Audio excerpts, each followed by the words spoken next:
Okay, so one thing I want to say that I haven't said, I'm not a YouTuber. I'm just a regular guy that loves God and knows how much He loves me. And I know what Jesus Christ has done for me, does for me, will do for me. It's just awesome. And anybody that knows me, there's Big Mama and little Bubba in the sun. Princess over there mean mugging. Charlotte, Fern. They're all just hanging out, waiting on Dad. But anybody that knows me knows, they used to call me Talker Walker when I was a kid. Never really changed. I love to talk.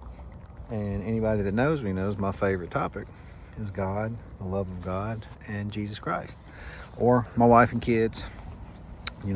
All of that kind of coincides, right? Just like the scripture does with everything. Last time I said I'd reference the verse in Timothy about our spirit.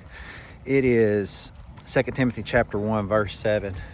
For we were given a spirit not of fear, but of power, love, and self-control. And that leads me right into the next one. Therefore, let anyone who thinks he stands take heed lest he fall. No temptation has overcome you that's not common to man. God is faithful, and He will not let you be tempted beyond your ability, but with the temptation, He will also provide the way of escape, that you may be able to endure, that I may be able to endure, that we can endure. So, the context of that verse is Paul referencing the time in the wilderness on the way to the promised land, on the way to Canaan. And people began to worship idols. And what we're talking about here is, you might think, oh, I don't worship an idol. I don't do anything like that. But do we? Because fear creates like a vacuum where trust should be, right? And it goes all the way back to the Garden of Eden. Satan came up and he's like, hey, don't you want to be like God, knowing about good and evil? It made it sound like God was holding out. So Eve had this fear, like, but I don't know enough. I need to know enough. Like, and she got kind of scared a little bit, I think.